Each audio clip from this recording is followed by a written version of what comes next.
அனைவருக்கும் பணிவான வணக்கம். அண்ணாச்சி கலாப்பிரியா அவர்களுடைய இந்த பவள விழாவிலே பங்கேற்பதிலே மிகப்பெரிய மகிழ்ச்சி. எனக்கு இலக்கிய உலகத்தில் அண்ணன்மார்கள் 4 பேர், கலாப்பிரியா, வண்ணதாசன், வண்ணன் இலவன், விக்ரமாதித்தன். இந்த 4 பேரையும் 70களிலே நான் என்னுடைய அண்ணன்மார்களாக வரித்து கொண்டேன். எப்படி அப்பாவாக கு. அழகிரிசாமியையும் பெரியப்பாவாக புதுமைப்பித்தனையும் வரித்து கொண்டேனோ அதே போல் இவர்கள் என்னுடைய அண்ணன்மார்கள். எப்போதுமே யாரையாவது ஒருத்தரை பற்றி நினச்சா மற்ற 3 பேரும் ஞாபகம் வந்துடும். எப்போதுமே 4 பேரையும் சேர்த்தே தான் நினச்சிக்கிட்டே இருப்பேன். இன்றைக்கி வண்ணன் இலவன் மிஸ்ஸிங், அவருடைய உடல்நலக் குறைவின் காரணமாக வர முடியவில்லை என்று சொன்னார்கள். 4 பேரையும் ஒன்றா பார்க்கலாங்கிற பெரிய ஆசையோடு வந்தேன் நான். எப்படி அவர் வந்துடுவார் அப்படிங்கிறது. பரவாயில்ல, மற்ற 3 அண்ணன்மார்களையும் இன்று சந்தித்ததிலே மிகப்பெரிய மகிழ்ச்சி. நான் ஆரம்பத்தில் கவிதை தான் எழுதி கொண்டிருந்தேன். அது உலகத்திலே கஷ்டமான வேலை கவிதை எழுதுறதான் அப்படிங்கிறது புரிஞ்சு அதை கைவிட்டுட்டேன். நானும் கவிதையை கைவிட்டேன், கவிதையை என்னை கைவிட்டது. ரொம்ப நாள் அப்புறம் கவிதையை பின்தொடரவே இல்லை. கலாப்பிரியா ஒரு கூட்டத்திலேயே அல்லது ஏதோ ஒரு கல்யாண வீட்டில் வச்சு பார்க்கும்போது கவிதையை ஃபாலோ பண்ணுறதை விட்டு அண்ணாச்சின்னு சொன்னேன். இப்படி சொல்கிறது தப்பு இல்லையா அப்படின்னாரு. நீ எழுதலைன்னு அதுக்காக வாசிக்கிறதே விடுறதா அப்படின்னு சொல்லி அவர் சொன்ன பிறகு தான் திரும்ப கவிதையை வாசிக்க ஆரம்பித்தேன் நான். உண்மையிலேயே 70களில் அவருடைய நிர்மால்யம் ஒரு பத்திரிகை வந்துச்சு. ஒரு இஷ்யூ தான் வந்தது நினைக்கிறேன். ஒரே ஒரு இஷ்யூ கொண்டு வந்தார், நிர்மால்யம்னு ஒரு பத்திரிகை. அப்போ இருந்து அண்ணாச்சியுடைய கவிதைகள் இன்றைக்கி வெளியிட்ட அந்த வெள்ளம், அது அப்போ இந்த சைஸில் தான் வெளியிட்டாங்க. அதோடைய ரிப்பீட்டு தான் இன்றைக்கி அந்த வெள்ளம் பத்திரிகையை அந்த இதழை வெளியிட்டிருக்காங்க. அப்போ கோசா பலராமன் கணக்குன்னு இதே சைஸில் ஒன்று போட்டார். அப்புறம் இதே சைஸில் பல பேர் போட ஆரம்பித்தாங்க அங்கங்கே தமிழ்நாட்டில். இந்த மாதிரி ஒரு ட்ரெண்ட் செட்டர் அண்ணாச்சி கலாப்பிரியா கவிதை உலகத்தில் ஒரு பெரிய ட்ரெண்ட் செட்டர் அவர். நான் கவிதை எழுத விட்டுட்டு அப்புறம் போய் ஊரெலாம் சுற்றி கம்யூனிஸ்ட் கட்சியில் சேர்ந்து முற்போக்கு எழுத்தாளர் சங்கத்தில் சேர்ந்து சுற்றி அடிச்சுட்டு திரும்ப கவிதைக்கு பார்த்தா அண்ணாச்சி இப்போவும் ஆக்டிவாக இயங்கிட்டு இருக்கார். எப்படி 20 வருஷத்துக்கு முந்தைய பார்த்தோம் அதே மாதிரி இன்றைக்கி அதே யூத்தோட அதே உயிர் துடிப்போடு கவிதை உலகத்தில் இயங்கி கொண்டிருக்கிறாருங்கிறது ஒரு பெரிய மகிழ்ச்சி.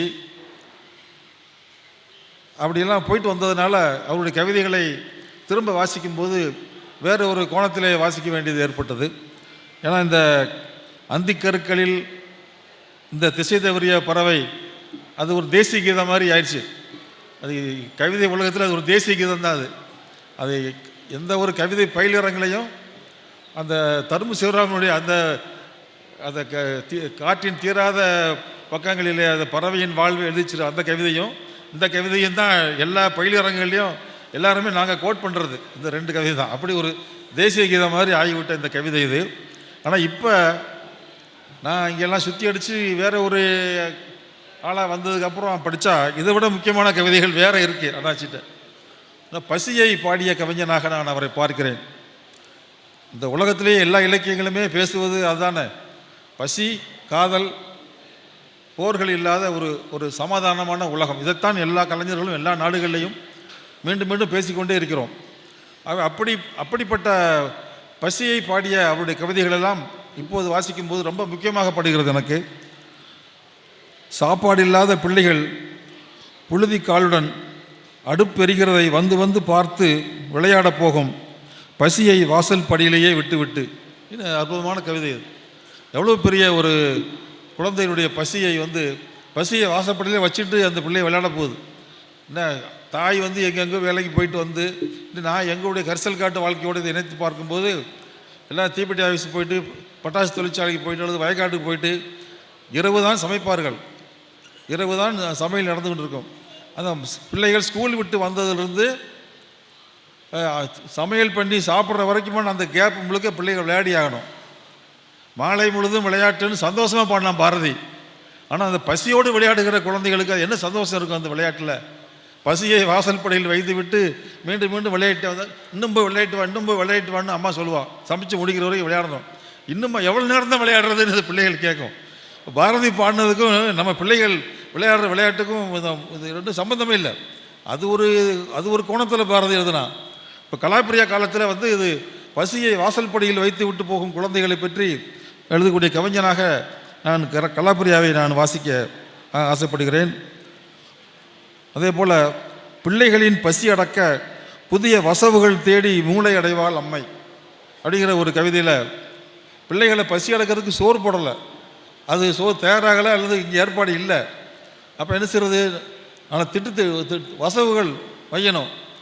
பசி அடக்க புதிய வசவுகளை தேடுகிறாள் அம்மா அப்படிங்கிற ஒரு கவிதை. இதே போல் அந்த ஜெயிலில் இருக்கக்கூடிய கைதிகள் இட்லிக்காக ஓடக்கூடிய அந்த காட்சியை சொல்லக்கூடிய கவிதை. இப்படி அவருடைய பசி கவிதைகளையே தொகுத்து தனியாக கலாபிரியாவின் பசி கவிதைகள் என்று ஒரு தொகுப்பை கொண்டு வரலாம் என்று நான் நினைக்கிறேன். அப்படி ஒரு முக்கியமான பசியை பாடிய கலைஞனாக நான் இந்த கூட்டத்தில் அவரை அடையாளப்படுத்த விரும்புகிறேன். ஏன்னா பல்வேறு எழுத்தாளர்கள், ஆய்வாளர்கள் பல கோணங்களிலே கலாபிரியாவை பேசுவார்கள், ஆய்வு செய்வார்கள். நான் அவரை ஒரு முக்கியமான தமிழின் பசியை பாடிய ஒரு மகா கவிஞன் என்று இந்த கூட்டத்திலே நான் சொல்லி அவருக்கு என்னுடைய வாழ்த்துக்களை தெரிவித்து, நாம் ஏற்கனவே 1 மணி நேரம் தாமதமாக சென்று கொண்டு இருப்பதால் உரையாளர்கள் எல்லாம் 10 நிமிடங்களிலே உரைகளை என்ன நம்ம அண்ணாச்சி கூட இருக்கிறதா முக்கியம், அப்புறம் கொண்டாடுறதா முக்கியம், கட்டுரைகளை எழுதி அப்புறம் நம்ம சாவாசமாக கொடுத்துக்கலாம். ஆகவே அவரவர் கோணங்களில் முக்கியமான புள்ளிகளை மட்டும் இங்கே சொல்லி அவர்கள் தங்களுடைய உரைகளை நிறைவு செய்ய வேண்டும் என்று கேட்டுக்கொண்டு எங்களுடைய அருமையான தோழன் முருகேச பாண்டியன் அவர்களை அன்போடு அழைக்கிறேன்.